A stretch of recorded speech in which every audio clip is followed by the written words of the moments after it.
White Men Can't Jump, 1992, starring Wesley Snipes and Woody Harrelson. Welcome back to Streetball Strategies basketball movie reviews.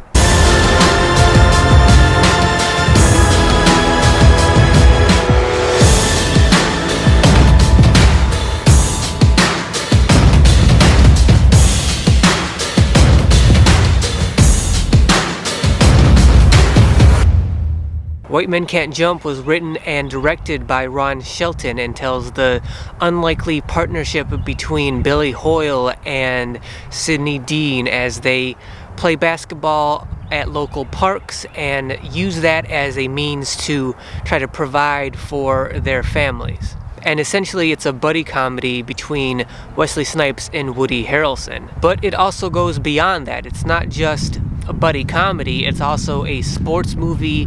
It also has a love story, and there's even a gangster mobster movie element to this film as well. Wesley Snipes and Woody Harrelson's chemistry together is amazing in this film. Also, the chemistry between Rosie Perez and Woody Harrelson is great as well. Because the chemistry between these characters are so good that whenever you get one of those few solo scenes, those scenes seem to be slower and drag a little bit more than the other scenes. But in reality, it's not that the movie is bad or dragging or slow. It's just that you're so eager to see those characters come back together and interact together because it's so entertaining that the solo scenes can feel slow because the chemistry between those three actors is so good. Sticking with the cast, another reason this movie is so entertaining is because of the side cast. The characters that are around Sidney and Billy as they're playing basketball really add to the ambiance of this film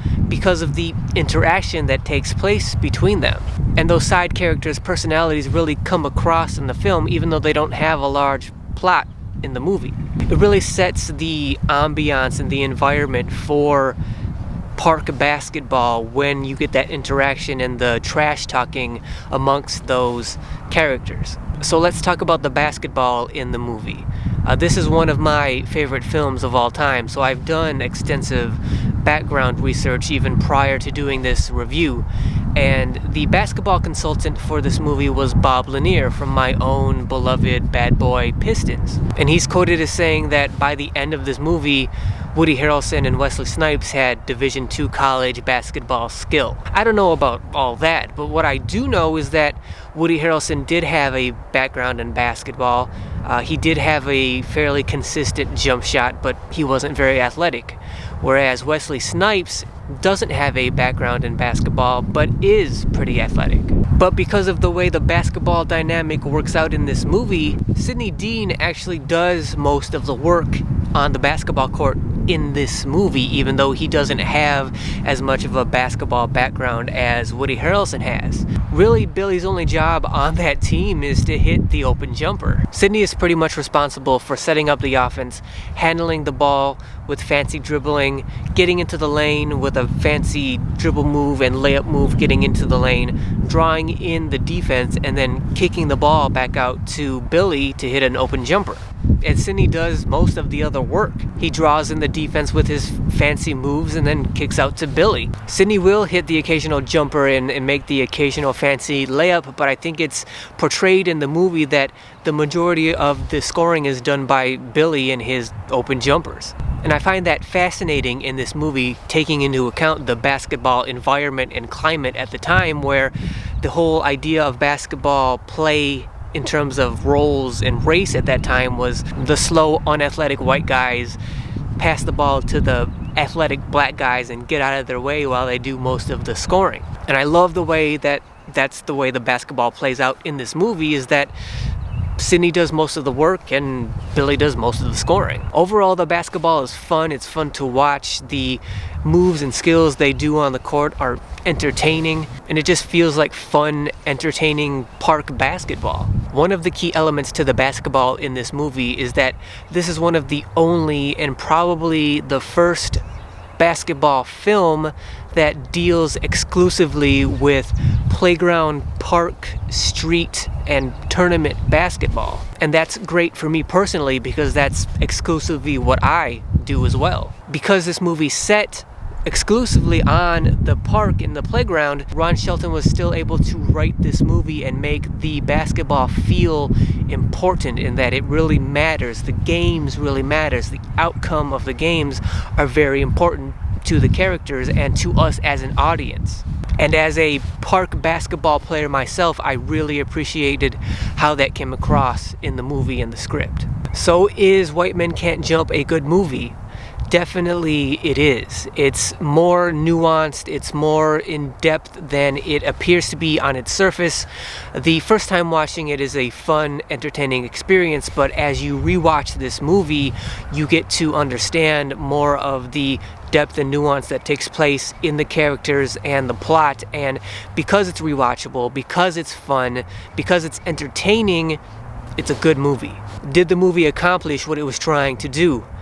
Ultimately, yes, I do believe it did. It did tell the story of the partnership and friendship of Sidney Dean and Billy Hoyle. But I do have a major problem with the way the movie ends in terms of the final basketball game that they play together. My first problem with the final game of the movie is that it's shot entirely in slow motion, whereas none of the rest of the movie is in slow motion pretty much at all. And I realized this was done for a dramatic effect and to make this final game feel more epic. And maybe it does the first time you watch the movie, but if you rewatch this movie, the slow motion throughout the entire game starts to feel more and more unnecessary. But my biggest problem with that final game is that we don't know anything about the opponents that Sidney and Billy are facing in that game. Their names are mentioned a couple times throughout the movie, so it's established that they are park legends, but that's really all we know about them. What's even worse is that there is no interaction between Billy and Sidney and their opponents in this final game. They have no lines, there is no interaction. One of the things that made the rest of the basketball scenes in this movie so great is that the opponents and the people around the court watching them play, there was interaction, there was trash talk, there was a way to get across to us, the audience, the opponent's personality. And when you can see that personality, then that causes us to care and be more invested in whether or not Billy and Sidney win or lose that game. Also, a quick spoiler alert. When Billy dunks the ball off of the lob from Sidney to end the game, that never really set well with me, because while it makes sense that Billy does dunk and that's the way the movie kind of ends, it doesn't feel as important and as good as it could have, because unlike in the championship game of the tournament that they play in, where Flight is dunking all over Billy and talking trash to him, and Billy doesn't dunk in that game because the White Men Can't Jump scene hasn't happened yet. If Billy would have dunked in that championship game, it would have made more of an impact.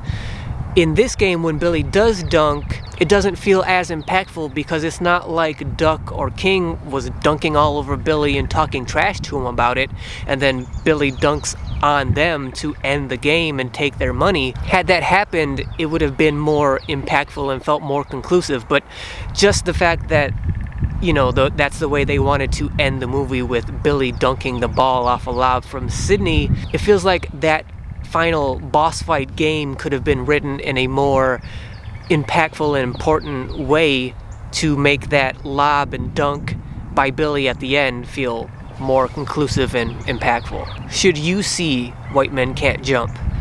I would say that I can't think of a group of people who would not enjoy this movie. It's not for kids. I mean, there's a lot of swearing and sex scenes, but other than that, I can't think of a group of people who would not come away from this movie feeling entertained. Obviously, it would help to have an interest in basketball to enhance your experience with this movie, but even if you don't know anything about basketball, even if you're just a general movie fan, I believe that this movie is fun and entertaining and lighthearted enough that you would walk away entertained. Even women who are just watching this movie with their guy, who don't really have an interest in basketball, I mean, there's still the love story and the women in this movie are also pretty strong characters in themselves. So I believe that even women who don't really have an interest in basketball would also enjoy this movie. That being said, this movie is not perfect by any means. There are some plot mistakes that take place. There's a game where it's announced that they're going to play Make It Take It and they don't. The mobster hitman storyline that resolves itself in the end doesn't necessarily make sense when you stop and think about it. And there are some scoring inconsistency when it comes to the Jeopardy portion of the movie. And then there's the disappointing anticlimactic boss fight final basketball game that takes place that also hurts the movie. But none of that takes away from the enjoyable experience that this movie provides. And so because of that, I'm going to give White Men Can't Jump an A-. The movie is so well written. Ron Shelton really knows his characters and really knows how to present them to us in a way that's relatable. The basketball's good and fun. The movie's funny. It does lag in a few scenes where characters are on their own instead of interacting together. But overall, it's a great movie and it definitely deserves an A-. So thank you guys for watching. This brings us to the end of the Esquire.com Best Basketball Movie list.